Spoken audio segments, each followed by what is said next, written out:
반갑습니다. 성도 여러분, 한가람 아침 묵상에 오신 여러분들 환영합니다. 자, 오늘 말씀은 신명기 8장 1절에서 10절까지 말씀 함께 살펴보겠습니다. 내가 오늘 명하는 모든 명령을 너희는 지켜 행하라. 그리하면 너희가 살고 번성하고 여호와께서 너희의 조상들에게 맹세하신 땅에 들어가서 그것을 차지하리라. 내 하나님 여호와께서 이 40년 동안에 내게 광야길을 걷게 하신 것을 기억하라. 이는 너를 낮추시며 너를 시험하사 내 마음이 어떠한지 그 명령을 지키는지 지키지 않는지 알려 하심이라. 너를 낮추시며 너를 줄이게 하시며 또 너도 알지 못하며 네 조상들도 알지 못하던 만나를 내게 먹이신 것은 사람이 떡으로만 사는 것이 아니요 여호와의 입에서 나오는 모든 말씀으로 사는 줄을 내가 알게 하려 하심이니라. 이 40년 동안에 내 의복이 헤어지지 아니하였고 내 발이 부르트지 아니하였느니라. 너는 사람이 그 아들을 징계함같이 내 하나님 여호와께서 너를 징계하시는 줄 마음에 생각하고 내 하나님 여호와의 명령을 지켜 그의 길을 따라가며 그를 경외할지니라. 내 하나님 여호와께서 너를 아름다운 땅에 이르게 하시나니 그곳은 골짜기든지 산지든지 시내와 분천과 샘이 흐르고 밀과 보리의 소산지요 포도와 무화과와 석류와 감람나무와 꿀의 소산지라. 내가 먹을 것에 모자람이 없고 내게 아무 부족함이 없는 땅이며 그 땅의 돌은 철이요 산에서는 동을 캘 것이라. 내가 먹어서 배부르고 내 하나님 여호와께서 옥토를 내게 주셨으므로 말미암아 그를 찬송하리라. 자, 오늘 말씀에는 모세가 약속의 땅을 소망하며 달려가는 그 과정에 우리에게 광야 상황이 있었음을 소개하면서 그 이유와 또 우리가 바라봐야 할 소망을 함께 전체적으로 설명해 주고 있는 대목입니다. 먼저 1절에 그는 이렇게 이야기를 시작합니다. 내가 오늘 명하는 모든 명령을 너희는 지켜 행하라 라고 이야기합니다. 왜 지켜 행해야 하느냐 하면 그리하면 너희가 살고 번성하고 여호와께서 너희의 조상들에게 맹세하신 땅에 들어가서 그것을 차지하리라.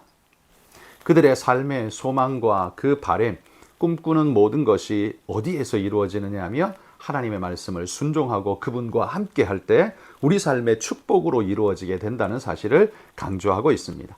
결국 신앙인의 승리는 많은 것을 얻는 것의 승리가 아니라 하나님 말씀에 순종하는 순종의 승리입니다. 그러면 많은 걸 얻는 것은 그 다음에 하나님이 누르고 흔들어 넘치게 하시리라는 약속으로 우리에게 주어지는 것이죠. 그러니 신앙인의 승리는 부자 되는 것, 높아지는 것, 큰 소리 칠 만큼 인기를 얻는 것 혹은 자리를 얻는 것, 이게 아니라는 거죠. 신앙인의 승리는 순종의 승리입니다. 말씀 순종의 승리라는 거죠. 그래서 하나님 명령을 순종하면 하나님이 돕고 되게 하시고 은혜를 주신다라는 사실을 믿고 따라가는 그 승리를, 은혜를 만끽하며 살아가는 삶, 그게 바로 그리스도인의 삶이다 라고 말하는 거예요.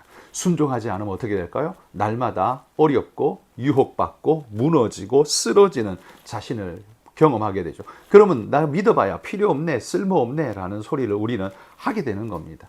첫 단추를 엉뚱하게 잘못 끼면 계속해서 잘못 가게 됩니다. 여러분, 우리의 첫 단추는 믿음의 말씀을 순종으로 첫 단추를 깨면 우리의 인생이 형통과 은혜로 풀려가게 될 줄 믿습니다. 그러면서 또한 하나님은 그에게 2절에 이렇게 말하죠. 내 하나님 여호와께서 이 40년 동안에 내게 광야길을 걷게 하신 것을 기억하라 이렇게 말합니다. 광야길을 걷게 하신 이유, 40년의 광야가 그들에게 필요했던 이유라고 말할 수 있습니다. 하나님은 이렇게 말합니다.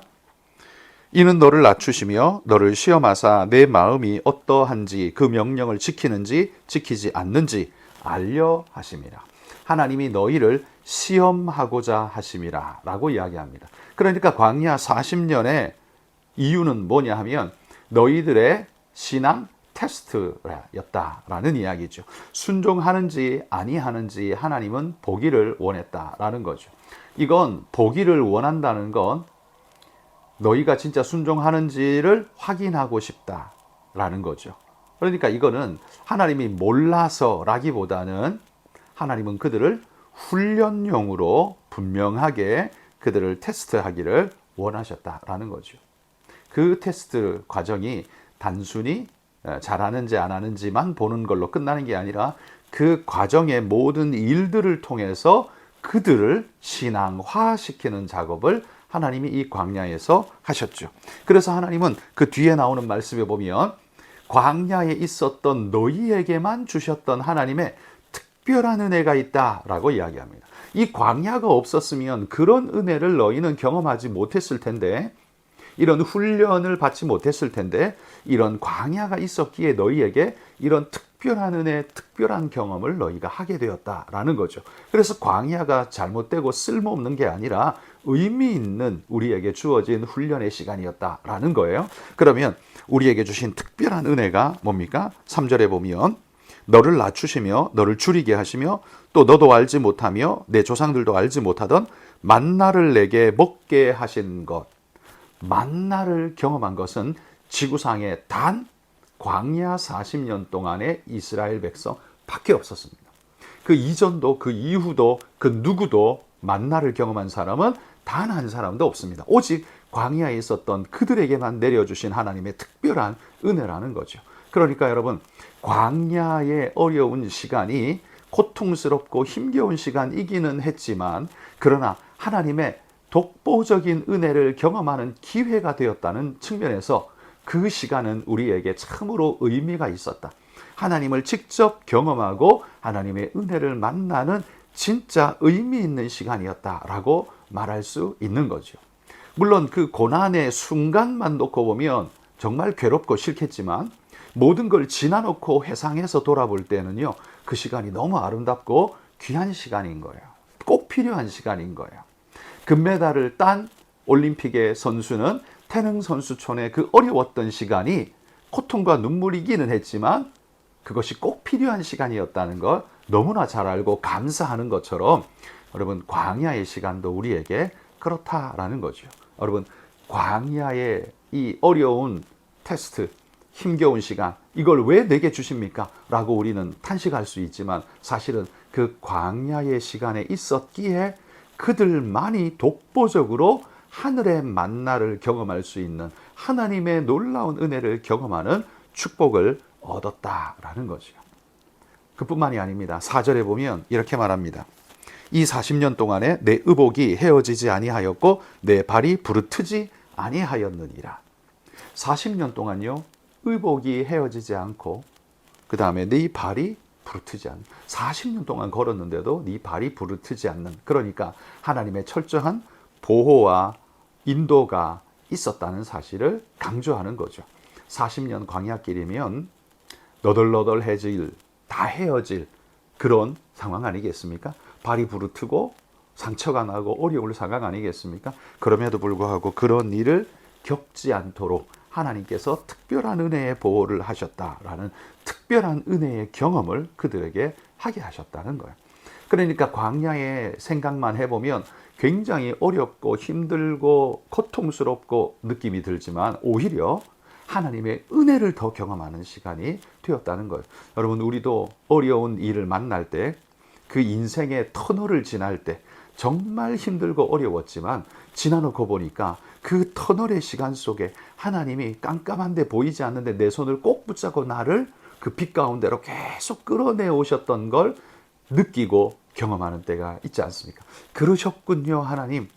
내 손을 붙잡고 이렇게 이끌어 주신 것이었군요. 이걸 깨닫게 될 때 어때요? 그 터널 시간의 고통, 눈물, 이거는요, 씻은 듯이 사라지고 감격과 감사가 내 삶을 가득 채우게 되지 않습니까? 그래서 여러분, 신앙생활에요, 광야의 시간이 없는 사람은 진정한 은혜를 안다고 말할 수가 사실 없습니다. 광야가 없는 신앙생활은 사실은 나약하기 그지 없는, 톡 건드리면 뚝 부러지는 아마 그런 신앙일 것입니다. 그러나 광야가 우리를 강하게 만듭니다. 광야가 하나님을 정말 절실히 붙잡게 만들고 특별한 은혜를 경험하게 만듭니다. 광야 속에서 만난 하나님이야말로 진짜 하나님입니다 라고 고백하게 된다는 거죠. 그러니 광야가 축복 아니겠습니까? 그래서 이 말씀을 하면서 7절부터는 10절까지의 말씀에 하나님이 너희에게 약속한 그 땅으로 반드시 들어가게 될 것이다 라고 약속을 하고 있습니다. 광야의 40년 힘들고 어려운 훈련이었지만 기억해라, 우리에게는 저 약속의 땅의 소망이 반드시 이루어질 것이다. 왜냐하면 하나님이 보증하셨기 때문이다 라는 거죠.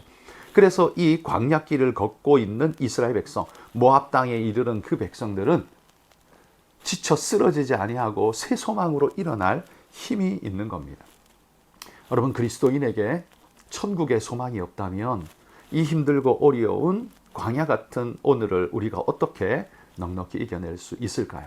하나님이 우리에게 천국의 소망을 주시는 것은 바로 그와 같다라고 믿습니다. 이스라엘 백성에게 광야는 반드시 끝이 있고 약속의 땅으로 우리는 들어가게 될 것이다. 마치 그것 같은 격려와 위로가 오늘 우리에게 천국으로 주어져 있는 것이죠. 그리스도인 여러분, 오늘 우리의 삶에 직장 생활의 어려움, 또 관계의 어려움, 여러 어려움들을 만날 수 있지만, 그러나 그 만남의 시간에 아픔이 하나님이 우리를 훈련하고 연단하는 시간이라는 것 기억하면서 하나님께서 우리를 더 복되게 이끄신다는 사실을 꼭 기억하고 믿음으로 하나님 앞에 우뚝 서시는 우리 모든 성도님들이 되시기를 주의 이름으로 축복합니다. 기도하겠습니다.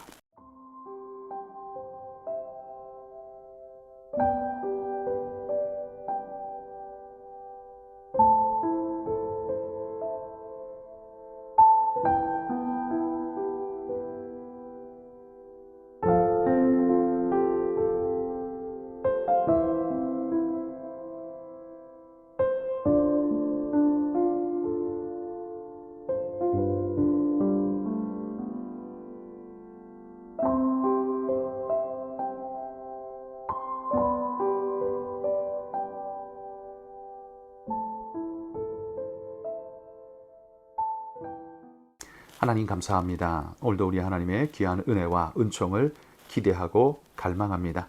주님, 우리가 광야의 길을 걸어서 고통과 눈물로 탄식으로 하나님 앞에 원망도 하지만, 그러나 그 광야가 있기에 특별한 하나님의 은혜를 우리는 경험하며 하나님의 살아계심을 우리 마음으로 느낍니다. 주여, 우리에게 주어진 이 광야를 싫어하거나 거절하거나 멀리하는 것이 아니라 오직 우리의 하나님의 은혜를 쫓아 그 광야를 감사히 여기며 그 약속의 땅의 소망을 가지고 오늘도 묵묵히 달려갈 수 있는 믿음의 순종자들이 다 될 수 있도록 우리 성도들을 축복하시고 인도해 주옵소서. 이 하루의 인도 속에도 하나님의 특별한 은혜가 우리와 함께 하기를 소망합니다. 하나님의 귀한 은혜를 기대하고 소망하며 예수님 이름으로 기도합니다. 아멘.